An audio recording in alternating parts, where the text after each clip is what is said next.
Ramsuratkumar, Yogi Ramsuratkumar, Yogi Ramsuratkumar, Jaya Guru Raya. Rama Rama Rama Rama Rama Rama Rama Rama Rama Rama Rama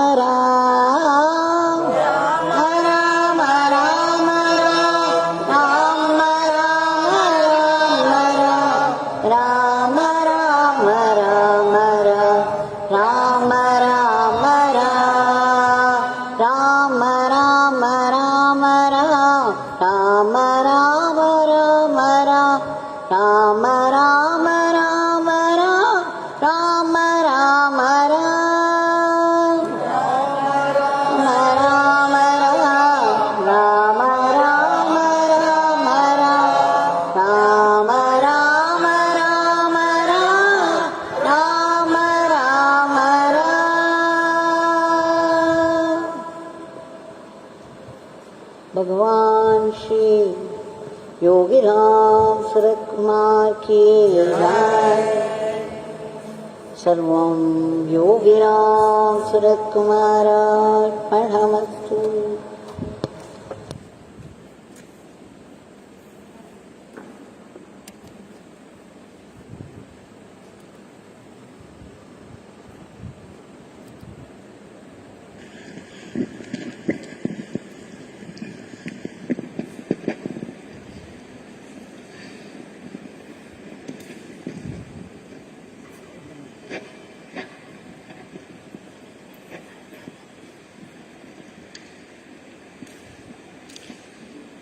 Today is a highly auspicious day. It's called Chitra Poornima Day. It's very specially celebrated everywhere, though of course the circumstances are very different today and there is no festivity anywhere. Why is it so important? And why do we have to mention this where we are all the time getting glimpses of Bhagwan Yogi Ramsuratkumar?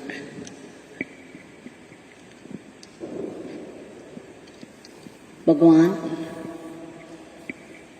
when he was in Sanadi Street house, when Shri Sukhavanam, Agaram Jayaraman and few others were present,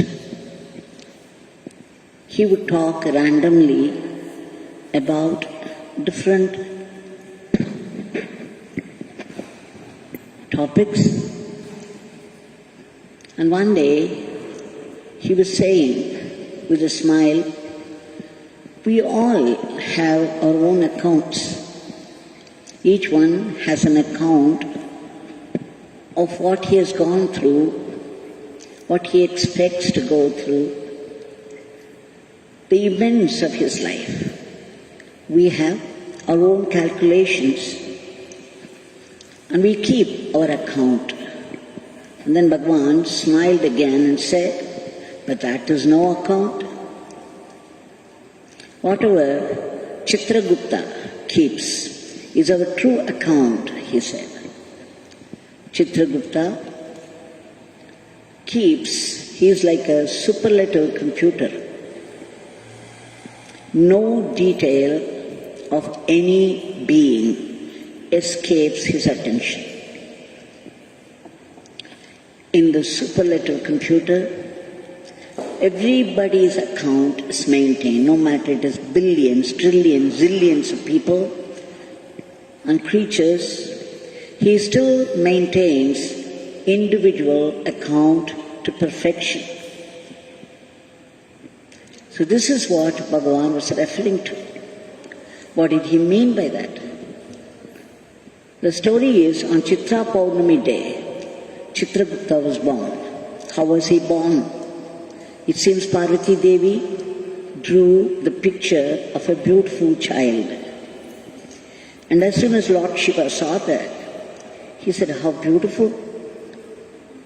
If I breathe life into it, you will really have a child in your hand. And then he breathed into the drawing. Immediately, it became a beautiful child. And because the child was born out of a chitra, a picture, it's called Chitragupta. When this boy was growing up, the Lord of Death, Yamadharma, was very, very anxious because things were going wrong for him. He was unable to maintain the account of each person because on the judgment day, he must have the account of each one to decide what punishment for what bad karma, what reward for what good karma, and the dharma. He has to maintain the dharma. He is called Dharma Devata. The Yamadharma is called Dharma Devata. And he was finding it very difficult. He went and reported to Lord Shiva. What will I do? One has to very meticulously keep an account of individuals, their good karmas, bad karmas. I am landing in difficulties. Then Lord Shiva smiled and said, here is Chitragupta. He would do your work to perfection, not to worry. Please take him, employ him for that. And ever since, it is Chitragupta who keeps the account of all the creatures of the world, and that to perfection. Today, after seeing the computer, we know that so many details can be stored in a small chip. So why wouldn't a Devata equipped with a power specifically for this work do it perfectly? Now this is the day we celebrate in memory of this Chitragupta, who is hidden, who is invisible, who is with everybody to note down their thoughts, words and actions. So you see, nobody, no detail of anybody can escape his attention. Everything. Bhagwan used to say, there is an invisible register. Every word that you utter, every action that you do, and you may think that nobody is watching it. But remember, Chitragupta is watching, and what is more, he is noting down in his private diary. The invisible register, cosmic register, everything is getting registered. So Bhagwan said, beware. Everything is getting registered in the cosmic register. And then he would burst into peals of laughter. So on this auspicious day, instead of celebration, the Pournami day is very special for Atma Sadhana, for any type of worship, be it Nama Japa, or Puja, or Homa. Many people used to go around Arunachaleshwara mountain. Lakhs of them, especially on Chitra Poornima day. But today, everything is different. And that is why we are here to pray to Bhagwan for the change of the scene.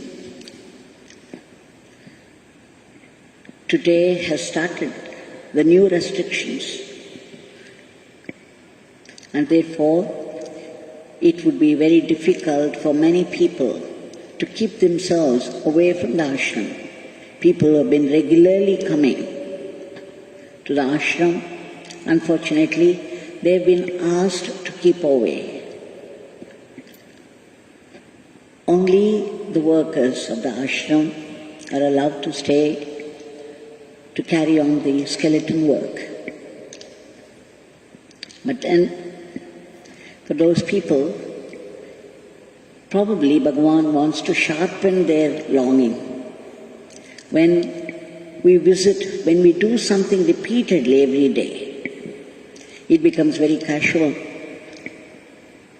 And we may take it for granted and we may lose interest in it.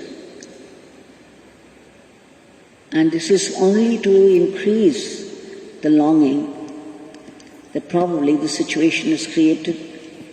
We do not know whatever happens only by His will, and it carries a definite blessing for the entire humanity. Now, this is a story of how a devotee longed to come to the ashram on the Jayanti day of Bhagwan, but was unable to. And then we shall see how the whole day ended up. Here is Shri Muthukannapiran from Theni. He was planning to come to the ashram in 2005. He was planning to come to the ashram on the Jayanti day of Bhagwan, December 1st. But he had a marriage of a relative to attend in Thoothukudi. So the whole family, he, his wife and children and his parents, they all had to go to Thoothukudi, to attend the wedding. And then he was planning to return on November 30th itself so that they could make the journey the same day to Tiruvannamalai. And they could be promptly here in the ashram on November 30th night. But then man proposes, God disposes. So to say, he returned promptly on November 30th with his wife and children, but his parents were held up. Their program changed. After attending the marriage, they were going to go to Vaikunta, Ayya Vaikunta. There is a great saint by name Vaikunta. His samadhi is near Tiruvannamalai in a place called Swamithopu. So the parents, there was a change of program, and from Tiruvannamalai they went to Swamithopu to worship the saint Samadhi. The saint's name is Swami Vaikunta, Ayya Vaikunta. Vaikunta they call it. So you see, these people are unable to come to Tiruvannamalai. They were all going to come together, but it just didn't happen that way.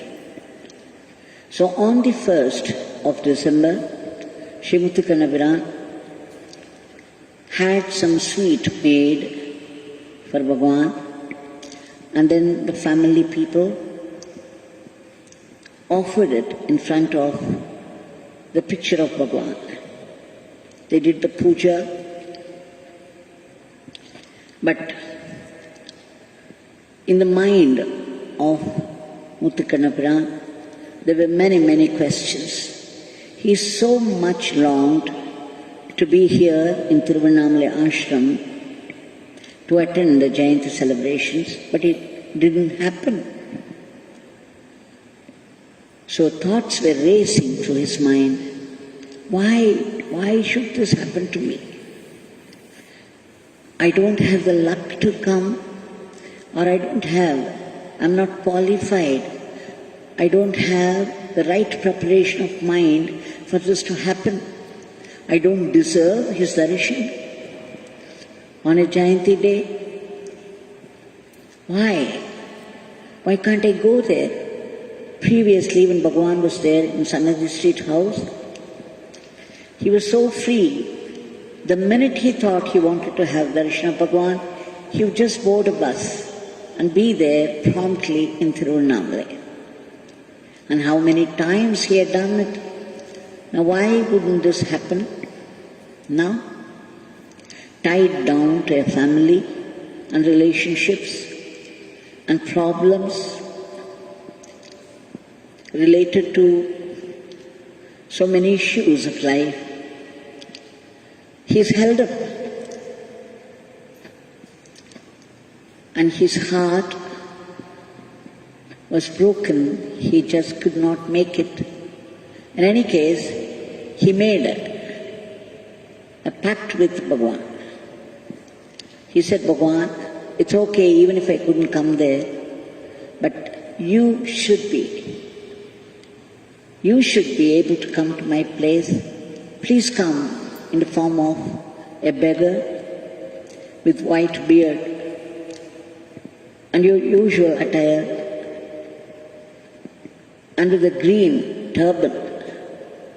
Please, Bhagwan, you have to come. You have to come. I must have darshan of you somehow today. It would be your approval of my devotion. You have to come. He kept on praying, and finally he relented. He said, okay, even if you don't come as a beggar and ask for food and eat in our house today, at least come in the form of a butterfly. He prayed and chanted the name, but nothing seemed to happen. The whole morning passed, the afternoon passed, the evening twilight had set in, and there was no sign of Bhagwan in any form, just as he wished. Why? Again, his mind was raising 100 questions. Why wouldn't anything happen to me despite my sincerity, my eagerness, my earnestness? Why? So many questions again. I don't deserve your darshan. Is my devotion so unworthy? People who have longed for darshan of Bhagwan will know the pain one goes through when one does not get the darshan of Bhagwan. It will be very, very painful.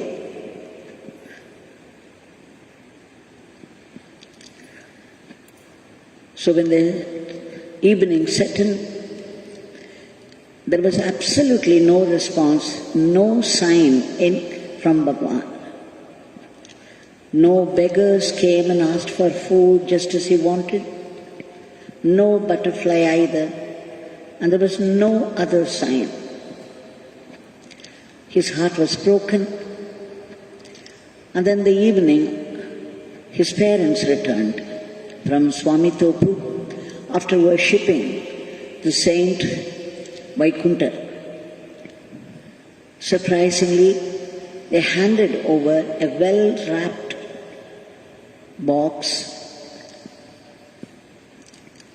to Shri Muthukannapiran, saying that Bala Prajapati, the Swami who does the puja there, who is looking after the place, who is doing the worship there, he sent you this gift. The parents had no idea it was December 1st, the Jayanti day of Bhagwan. Nor did they have any idea of Muthukannapiran's longing for Bhagwan's darshan, or his prayers, earnest prayers. Muthukannapiran says in one place, when nothing really happened as he expected, when his heart was broken, there were firecrackers in his heart. That things exploded in his heart. But as soon as these people came, he was curious. Immediately he opened and imagined what he found inside. To his great thrill, his absolute delight, he found a marble statue of Bhagwan sitting on a chair with his hand raised in benediction, eyes looking straight into the eyes of Muthukannapiran with a penetrating look, and the raised hand of benediction. Imagine, till evening he had waited and waited, heartbroken, and finally Bhagwan landed straight into his hands. And people who brought had no idea it was December 1st, had no idea how he longed for some symbolic gesture of response from Bhagwan. So you see, more than the darshan becoming casual because you are having it too often, visiting the ashram every day, it can become a very casual affair and you may not really care. You may not miss anything. It becomes something, sometimes like a workplace. You come here, do your work and go back. And there is no thrill in looking at Bhagwan, in worshipping him, unless you have a problem and you have a prayer to submit, when of course you forget everything else. Otherwise it can become very casual. But now, after Bhagwan gave him the sharp longing, Bhagwan also blessed him with his presence. So there are many ways our longing can be appeased by Bhagwan. We just have to be alert to receive him, and he could appear in any form. We just have to be ready to recognize the great event when it happens. Now this Bhagwan is here in front of us with his raised hand in a gesture of blessing. Now we know that there are many, many, many devotees everywhere longing to be in the ashram, longing to have darshan of Bhagwan, longing to come to the ashram somehow, but unable to make it for fear of corona. Let us offer this prayer to him.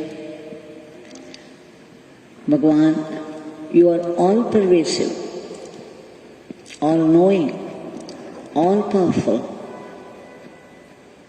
And today's the prevalent situation, no matter how it came about, how we invited it, it is important that you cast your compassionate glance upon the whole humanity. Kindly intervene immediately to free the entire humanity from the dreadful clutches of this coronavirus and its variants. And Bhagwan, please bring a karmic normalcy based upon human values. In every aspect of life, everywhere in the world. The East is very much influenced by the West. So it should happen everywhere, the Dharma Rajya. And Bhagwan, we beg you to stop immediately the rapid rise of the disease, to root out the panic of the pandemic from the hearts of people, and to enter the medicine, make it work, so that this virus and the entire clan of virus will be killed. This rooting out of all these negativities, the negative thoughts, how effectively can God do it? How do we invite it? We have to fill our mind with His Nama, with the thoughts of his Leela. We can remember one particular Leela which either happened to us or to other people, which we find very interesting, and keep on remembering the details of that. Keep on chanting, keep on praying to him. When the mind is filled with thoughts of this kind, there is no place for fear or any negativity. Like Saint Rabea says, I have no time even to talk to people. I am very busy with God.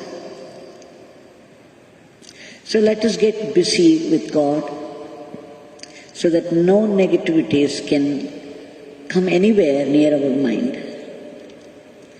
If we go on brooding over this coronavirus, if we go on talking about it, we are giving power. Yesterday I said, when we saw the Buddha story, thinking about something is giving power to it. You are giving power to your thoughts by repeatedly thinking. Any thought which is repeated in the mind again and again gains strength. And at one point it overwhelms us. So Bhagwan, please fill us with your Nama and your Leelas, so that all these negative thoughts would move away from us. And all these people who are slogging day and night at the very risk of their lives in order to save other lives, kindly give them protection and a boost to economy, and above all, as I said before, Bhagwan, we beg you again and again to fill our mind with your Nama and your Leelas, incessant chanting of your name, and to go about our everyday life as an instrument in your hands, a fitting instrument in your hands. And Bhagwan, give us that preparation of mind, that purity of the mind, which could see only your presence and your blessings in every event of life. Jai Yogi Ramsuratkumar.